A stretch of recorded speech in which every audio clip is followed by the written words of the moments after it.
So, life moves pretty fast, right? It's something that we all experience in our modern, tech-centric, uber-connected world. And for me, one of the symbols of our modern world, moving fast, is the escalator. Now, every time I travel, I leave Hong Kong and I come back, I feel like the escalators here just seem to move faster. Does anyone else have this experience? And now you and I have some evidence that this is the case. So some researchers have looked into the speed of escalators in different countries, and Hong Kong comes out top.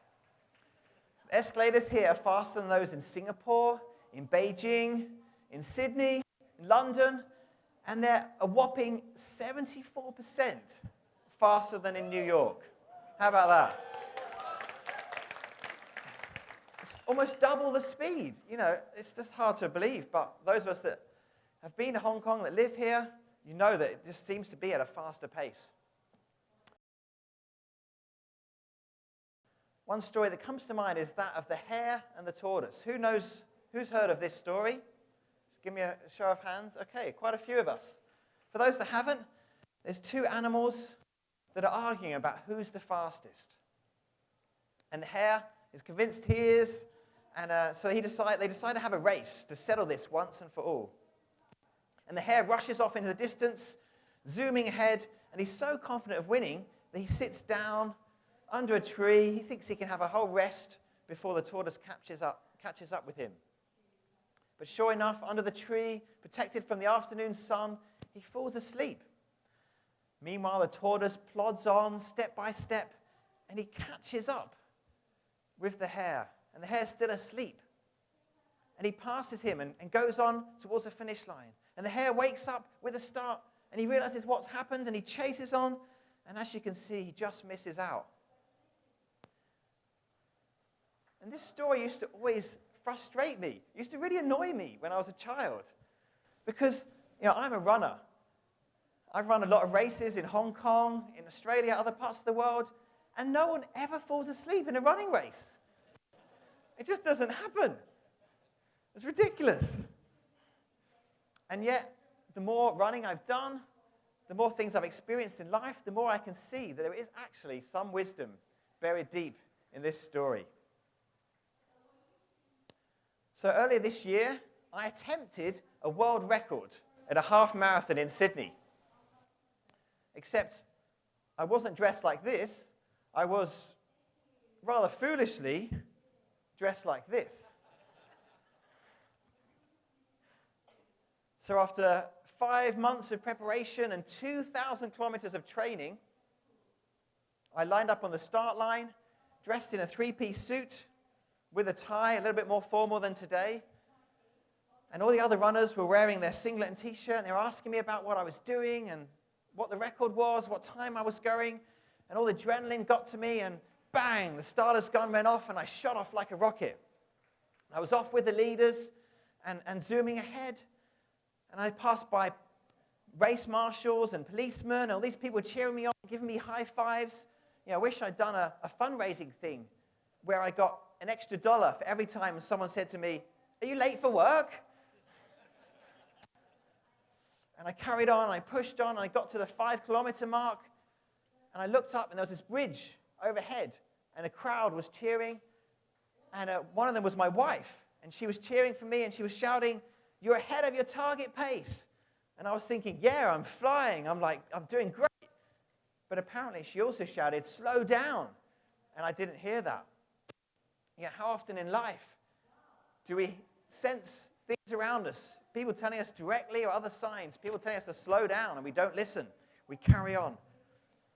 And I got to the halfway mark, the guy with me, he's dressed in running clothes, and yet I'm in this suit, and it's starting to get so hot and sweaty, and it's feeling like someone's pushing down and pulling back on my shoulders as I'm running along.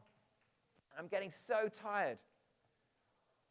We approach the end, and I'm just slowing right down. I hit this wall of exhaustion. And as I cross the finish line,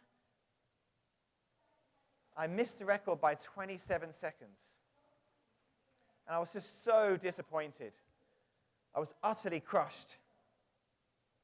There's a whole team of people around me, Whole team of people out taking photographs of the race, people getting behind me. My suit had been made by a Hong Kong tailor called Bottom Strand, who'd sponsored me for the race. My shoes, I had Brooks running behind me for the shoes, and it was just this whole team. And I felt let everyone down. But I learned something about race strategy that day, that going out hard and fast, like the hare, can mean that you miss your goal. You know, every world record above the 800 meters up to the marathon has been broken with negative splits. So that means running the second half faster than the first. And I didn't do it that day. So do you want to hear about the second attempt I made? Okay. So sure enough, I got out there again, and I talked to my coach, and he said his instruction was ignore everyone around you. You know, that's a really hard thing to do. Whether it's your classmates, whether it's your colleagues in the office, it's those closest to us that we feel like we're really competing with, we've got to keep up with. But I just ignored the other people around me. And there was about 6 people that went ahead of me at the start of the race. And it was so hard to not go with them. But I did it. I hung right back. And at the halfway mark, I was in 7th place. And slowly in the second half, I moved up 6th, 5th, 4th, 3rd. I moved all the way up to 2nd. I wasn't trying to win this race. I was just trying to beat the record. But I moved right up to 2nd place, not because I was going faster, but because everyone else was slowing down, and I was going at that steady, sustainable pace. And I entered the stadium, and I had about 1 minute to go before the record, and I'm sprinting around the back straight, and I'm turning, and the commentator is cheering me on, and the whole crowd of the stadium is getting behind me. And this time, I duck under the finish line, and I made the record by 3 seconds. Thank you. And I'm literally jumping for joy, and it was a great moment. And you might be wondering, why did I dress up in this suit? What was the reason for this? And there was a cause that I got behind, and that was the cause of Fragile X syndrome. So this is a genetic condition that I was doing this race to kind of raise awareness, really put it on the map in Hong Kong, in Australia, where I was doing the race, and worldwide. You probably haven't heard of Fragile X syndrome, which is surprising because it's the leading gene cause of autism. And it's the leading inherited cause of intellectual disability that affects about 1 million males and 500,000 females worldwide. And those that are carriers of this condition, it's 20 million people. That's more than the whole country of the Netherlands. You know, imagine if we just ignored that whole country or pretended no one had heard of it. You know, this is actually quite a big deal. And the race, in that regard, had a lot of success. We had press coverage here in the South China Morning Post, in Australia. Because I was wearing a suit, we even got in a men's style magazine. And in a radio station in the US, it went out on over 200 radio stations. And it was great to get emails from people all over the world, particularly from dads who had children with different genetic conditions that really could empathize with what I went through and with this particular event, this particular race. And that brings me to the second connection for me to the hare and the tortoise story. And that is through my son. And his name is Josiah, and he has Fragile X syndrome. And he's the inspiration behind this attempt, and also the inspiration behind TEDxHongKong, which is the non-profit that my wife and I started to help raise awareness, to help support other families, and to encourage more research around this condition.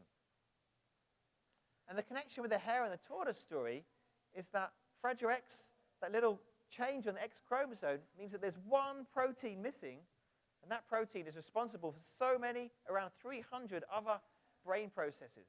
And so if you're missing that, you really struggle with anxiety, with calming, with a lot of behavioral challenges. And so for us, anytime we leave the house, we need to brief him. We need to go through a storyboard and help him to understand what's happening. You know, we're going to Mark's house. We're going to see your cousins. We're going to play, and then we're going to get back in the car. It's actually a really good thing to do for anyone if you've got a big stressful thing coming up, if you've got an exam, if you've got a driving test, if you're, I don't know, speaking at a TEDx conference that's going to be broadcast online, on the internet. It's a good way to help anyone. But for him, he has to do that every time he goes out. And that really slows us down It really slows our life down to his pace, just a little. And the other connection with the hare and the tortoise for Fragile X is in the search for a cure, for a treatment that really addresses those symptoms. There isn't any cure. There's a few drugs that address some of the symptoms, but nothing that's really appropriate for the whole of this condition. And imagine if next time you had a headache, there was no cure, nothing you could reach for.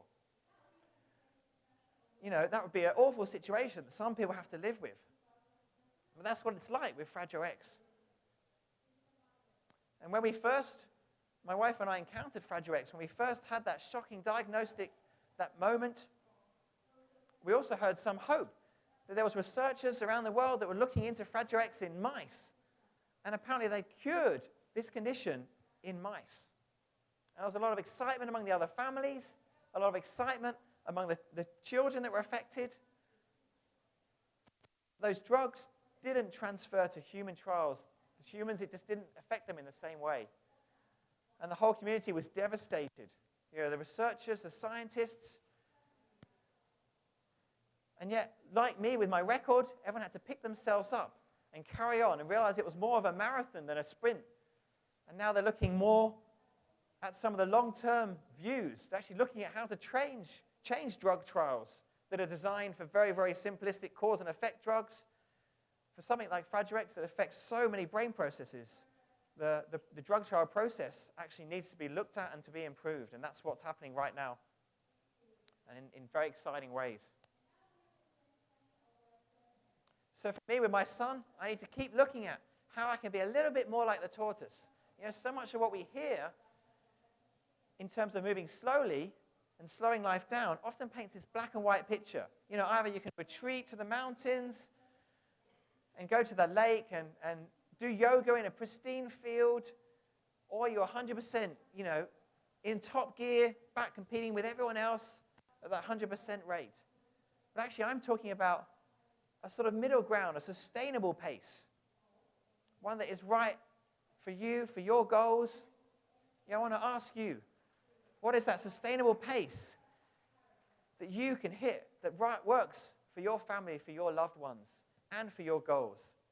Something that my son has really taught me, that it's possible to run life, to go at a really hard pace, but slow down that little bit and meet those goals and still have time to win the odd running race, to break the odd world record. So, whatever winning means for you, if you want to win, slow down just a bit. Thank you very much.